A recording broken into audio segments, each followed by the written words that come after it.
పూరి జగన్నాథ స్వామి భోగ వృత్తాంతం. మార్వాడ దేశంలో ఒకప్పుడు కర్మాబాయి అనే మహిళ పూరి జగన్నాథ స్వామికి మహాభక్తురాలు. ఆమె తన ఐహికమైన బరువు బాధ్యతలన్నీ తీరిన తర్వాత పూరి జగన్నాథ స్వామి క్షేత్రానికి వచ్చి అక్కడే స్థిర నివాసం ఏర్పరచుకొని ఉండిపోయింది.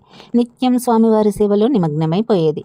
ప్రతిరోజు ఆమె నిద్రలేచి కాలకృత్యాలన్నీ తీర్చుకోవడమే ఆలస్యం. అల్లము, ఇంగువ, మరికొన్ని దినుసులతో నెయ్యి కలిపి కిచిడి అనే వంటకాన్ని చేసి స్వామికి నివేదించి దానిని యథాతథంగా ఆలయానికి పంపేది.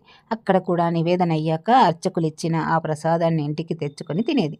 క్రమక్రమంగా జగన్నాథుడికి ఆ కిచిడి ఇష్టభోగమైపోయింది. ముందస్తుగా కర్మాబాయి పంపిన కిచిడి పూర్తి కానిదే మిగిలిన భోగాలేవీ సక్రమంగా మరేవి కావు. మెల్లమెల్లగా ఆ రహస్యాన్ని గమనించిన ఆచార్యులు, అర్చకులు స్వామి ఇష్టప్రకారమే నివేదనను కొనసాగించారు. అనతి కాలంలోనే ఈ కర్మాబాయి భక్తి గురించి అందరూ గుర్తించసాగారు. ఆ రోజుల్లో జగన్నాథుడికి ఒక బైరాగి గొప్ప భక్తి గలవాడు ఉండేవాడు.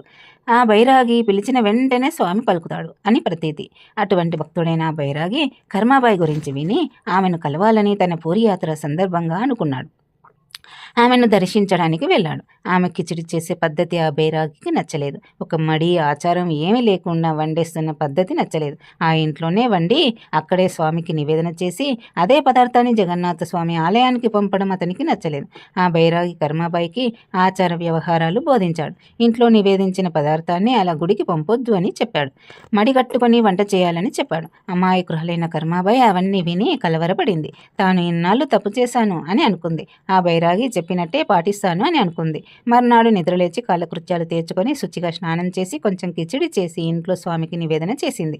గుడికి పంపడానికి మడి కట్టుకొని వేరేగా ప్రత్యేక వంటకం చేయడానికి సిద్ధపడుతుంది. సరిగ్గా అప్పుడే ఒక సాధువు ఆమె ఇంటి ముందర నిలబడి ఆకలికి తాళలేకపోతున్నాను అని ఏముంటే అది ఇంత ఆహారం పెట్టమని వేడుకుంటున్నాడు. ఏదో ఒకటి తినకపోతే అక్కడే ప్రాణాలు వదిలేస్తాడేమో అన్నంత దీనంగా ఉన్నాడా సాధువు. కర్మాబాయికి ఏమీ తోచలేదు. గుడికి పంపే వంటకం ఇంకా తయారు కాలేదు.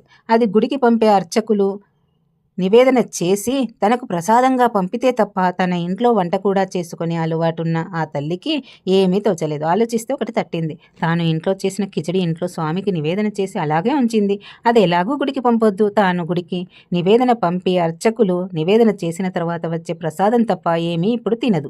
కనుక ఆ కిచిడి ఆ సాధువుకి పెట్టేస్తా. అలా చేస్తే అతని ఆకలి తీరుతుంది, ఆ ప్రాణాలు నిలబడతాయి అని అనుకుంది. ఆ సాధువుకి ఇంట్లో స్వామికి నివేదన చేసిన కిచిడి వడ్డించింది.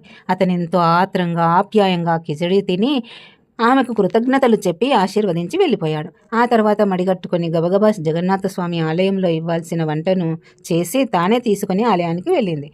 అర్చకులు బైరాగి తన గురించి ఎదురు చూస్తున్నారు. ఇంత ఆలస్యం ఏమిటమ్మా అని కించిత్ విసుక్కొని ఆ వంటను తీసుకుని